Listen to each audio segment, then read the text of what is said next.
Logic suggests that more people nearby should increase the chances of help, but often the opposite happens. When many people are present, individuals become less likely to act. Everyone assumes someone else will step in. Responsibility becomes diluted. The crowd creates hesitation. Again, people are influenced by what others are doing or not doing. This reveals something important. Humans don't simply observe reality.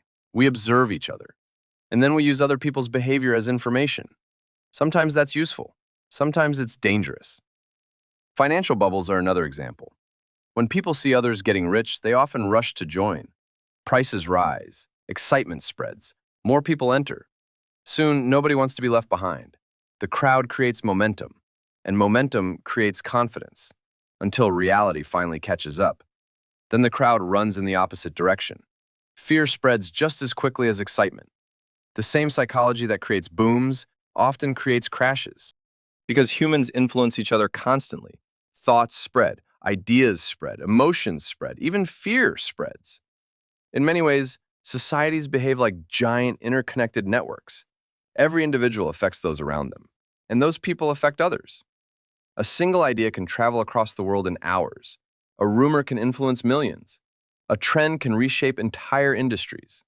The crowd is incredibly powerful.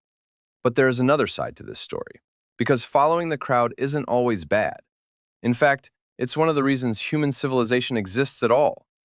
Cooperation built cities. Cooperation built science. Cooperation built technology.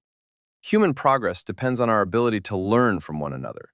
The challenge is knowing when to follow and when to question. The most important discoveries in history often came from people willing to think differently, people who challenged accepted ideas, people who risked standing alone. At first, they looked wrong. Many were criticized. Some were ridiculed. Yet eventually they changed the world. Independent thinking has always carried a cost, but it also carries enormous value. And perhaps that's the real lesson. The goal isn't to reject the crowd completely. That would be impossible. Every one of us is influenced by the people around us. The goal is awareness. To notice when you're following because you've thought carefully, and to notice when you're following simply because everyone else is. Because there is a huge difference between agreement and understanding. One requires thought, the other only requires imitation. The next time you find yourself agreeing with the majority, pause for a moment. Ask yourself a simple question. Do I believe this because it's true, or do I believe it because everyone else does? The answer may reveal more about human nature than you expect. And maybe the greatest act of independence isn't rejecting the crowd.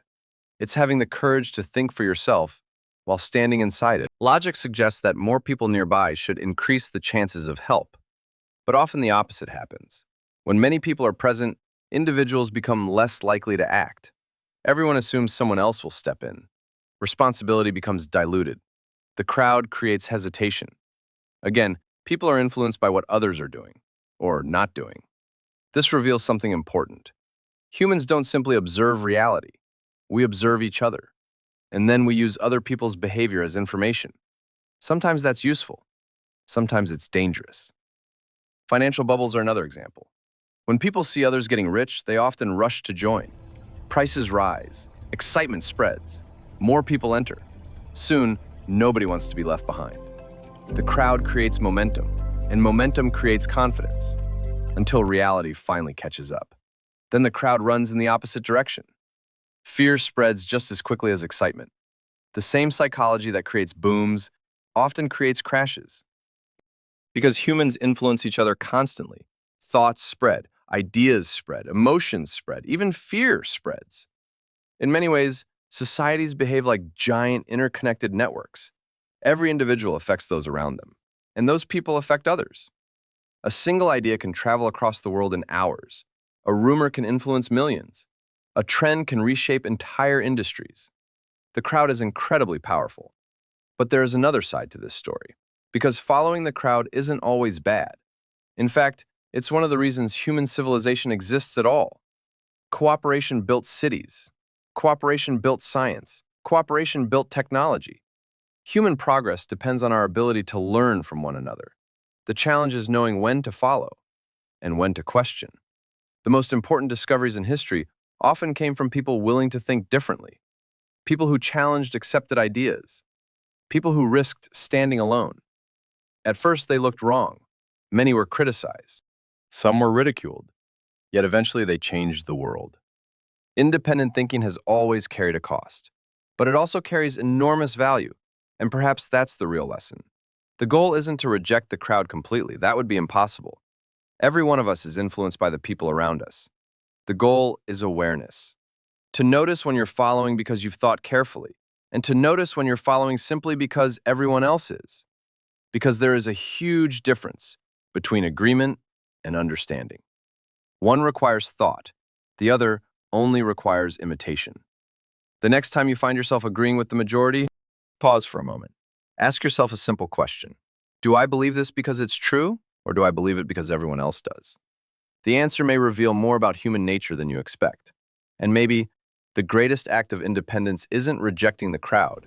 It's having the courage to think for yourself while standing inside it. But the influence of the crowd goes even deeper, much deeper. Because crowds don't just shape opinions, they shape history. Think about some of the biggest events in human civilization: revolutions, economic booms, market crashes, religious movements, political movements, cultural trends. None of these were created by a single person. They were created by millions of people influencing one another. A crowd can build a civilization. A crowd can destroy one. And often, individuals inside the crowd don't realize what's happening until it's too late. History is filled with examples of ordinary people doing extraordinary things when surrounded by a group. Sometimes those actions were heroic. Sometimes they were terrible. This reveals an uncomfortable truth. The behavior of an individual can be very different from the behavior of a crowd. A person alone might act carefully, thoughtfully, rationally. But inside a large group, something changes. Responsibility feels smaller. Emotions become stronger. People begin reacting to the group instead of reality itself. Psychologists call this de-individuation. But you've probably experienced it yourself, at a concert, at a sporting event, during an online argument. The larger the group becomes, the easier it is to lose your sense of individuality. And in today's world, crowds have become larger than ever before. Because the internet has created something humanity has never seen before: a digital crowd. For thousands of years, a crowd was limited by geography. Today, millions of strangers can react to the same event at exactly the same moment. One post, one video, one opinion, and suddenly millions of people are moving in the same direction. Sometimes for good reasons, sometimes for terrible reasons. The speed is what makes it different. A rumor that once took months to spread can now reach the entire planet in hours. An idea can become a movement overnight. A stranger can become famous in a single day, or disappear just as quickly. The crowd has become faster, louder, more powerful, and perhaps more unpredictable than ever before. But there is another question. If crowds are so powerful,